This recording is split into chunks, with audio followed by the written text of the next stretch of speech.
how to open 2 doors with 1 button in Minecraft. So first, just go to the door that you're going to make and just remove the blocks right here. So dig like 4 blocks deep right there, and just remove both blocks under the door and just put red dust on it.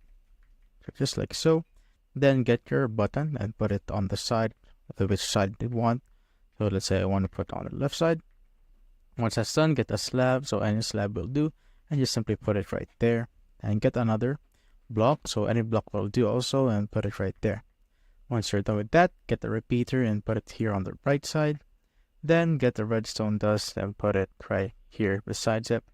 Once it's done, you can now put your door, and me click on the button right here. It will automatically open. That's how I basically open up 2 doors with 1 button in Minecraft.